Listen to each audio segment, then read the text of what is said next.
Have you ever wondered why a virus, seemingly out of nowhere, has brought the entire world to its knees? In the blink of an eye, our lives were flipped upside down as Covid-19, a seemingly innocuous virus, spread like wildfire across the globe. It all began in late 2019, in a city in China. A few cases of a mysterious pneumonia-like illness were reported. Fast forward a few months, and this illness, now known as Covid-19, had spread to every corner of the world, leaving no country untouched. The world as we knew it changed. Streets once bustling with activity were now deserted. Countries closed their borders, economies crumbled, but most devastatingly, millions of lives were lost. The world's leading scientists and health organizations were left scrambling to understand this new enemy. How did it spread so rapidly?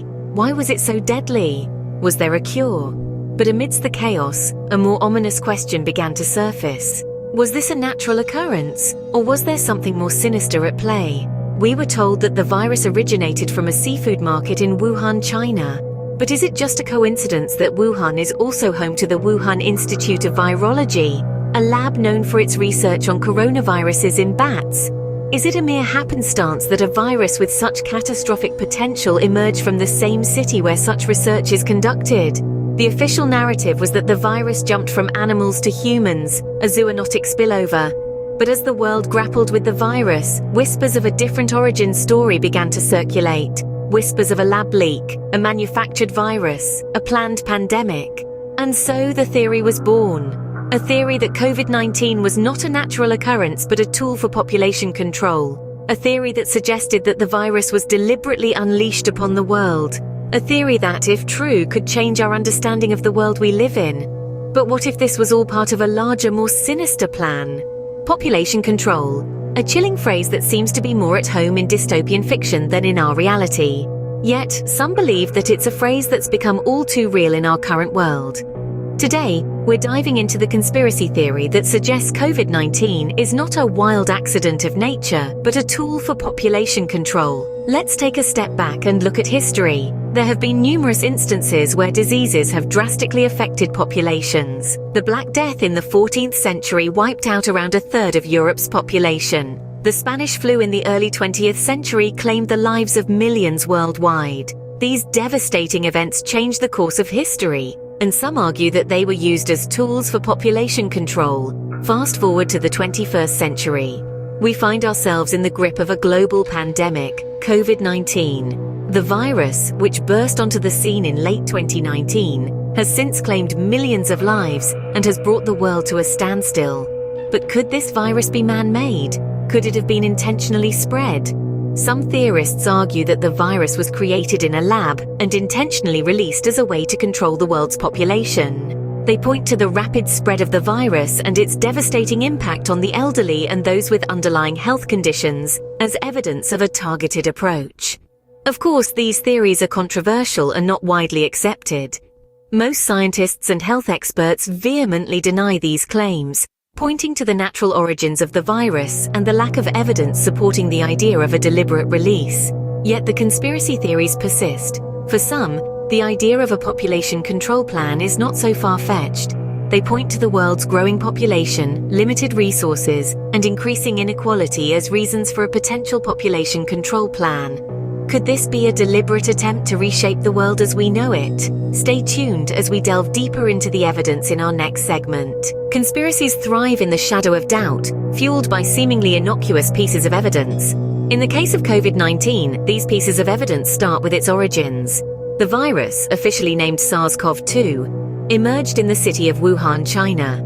While the scientific community overwhelmingly supports the theory that the virus originated from wildlife, some theorists point to the existence of the Wuhan Institute of Virology, a high-security lab known for studying coronaviruses, as a potential source of a lab leak. This theory, despite being largely debunked, continues to stir the pot of controversy. Next, let's focus on the measures taken to control the spread of the virus. Global lockdowns, social distancing, and mask mandates were implemented almost universally. Yet some conspiracy theorists argue that these measures were excessive and served a dual purpose. They suggest these restrictions were designed not only to control the spread of the virus, but also to control the population at large. The sudden shift to remote work and online schooling, they argue, is a way to keep people isolated and more easily manipulated. But perhaps the most compelling piece of evidence for theorists is the unexpected benefits some entities have derived from the pandemic.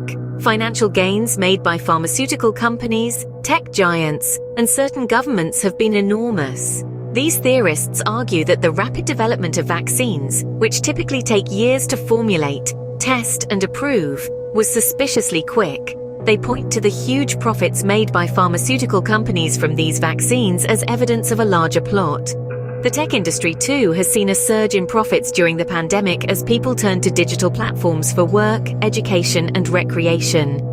Conspiracy theorists suggest that this was not a mere coincidence, but a calculated move. They argue that these tech giants were aware of the impending pandemic and used it as an opportunity to increase their control over the population. Lastly, these theorists highlight the power that governments have gained during this time. The ability to enforce lockdowns, mandate vaccines, and control information has, they argue, given governments unprecedented power over their citizens. This, they suggest, is the ultimate evidence of a population control plan. Of course, it's important to remember that these are theories, and the evidence provided does not prove causation. Most of these theories lack solid scientific backing and rely heavily on speculation and interpretation of events.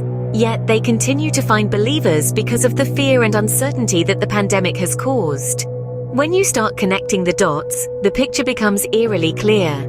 But whether that picture represents a sinister plot or a series of unfortunate coincidences is a matter of perspective. As always, it's crucial to critically examine the information we consume and to seek out reliable sources. After all, the truth is often more complex than it first appears. If this theory holds water, what could be the implications for us, the global citizens? Let's delve into the possible repercussions of this conspiracy theory. If COVID-19 was indeed a tool for population control as this theory suggests, we'd be looking at a world where power dynamics would be significantly altered. Governments and organizations wielding this kind of power could potentially manipulate global demographics at will. This would mean a shift from democratic systems, where power lies with the people, to autocratic ones, where power is centralized in the hands of a select few. Moreover, with this kind of control, there's the potential for a significant loss of personal freedoms. Our every move, our health, even our very lives could be under the control of unseen forces. The right to life, a fundamental human right, could be compromised. This might sound dystopian, but the implications of this theory point towards this direction. And this leads us to the ethical questions this conspiracy theory raises. Is it right for any entity, be it a government or an organization, to control population in such a drastic and fatal manner? Where do we draw the line between population control for the sake of planetary sustainability and the violation of human rights? These are challenging questions that don't have easy answers. It's also worth noting that the psychological impact of such a conspiracy becoming reality would be immense. The trust we place in our institutions, in our governments, in each other, could be irreparably damaged. The fabric of society could unravel, leading to fear, suspicion, and potentially chaos. In conclusion, the implications of this theory are far-reaching and deeply troubling. They would redefine our understanding of power, freedom, and ethics. It's a sobering thought and one that underscores the importance of transparency and accountability in our global institutions. Population control, or a natural pandemic, the truth might be more complex than we imagine. As we plunge deeper into the rabbit hole, the line between fact and fiction gets blurred. We've explored the notion that COVID-19 may not be a simple natural phenomenon, but a deliberate attempt at population control. We've examined the plan, the evidence, and the implications. But remember, these are theories, conjectures woven into a narrative that raises questions and doubts. It's important not to take everything at face value. In a world where information is abundant, yet often misleading, it's crucial to question, to research, to seek out the truth for ourselves. We all have the tools at our fingertips to do so. Don't let the narrative be dictated to you, be the author of your own understanding. So what do you think? Could this be a sinister plot for population control or just a natural pandemic? Comment below with your thoughts. And if you enjoyed this deep dive into the world of conspiracy theories, don't forget to like, subscribe, and hit that notification bell for more sinister sightseeing.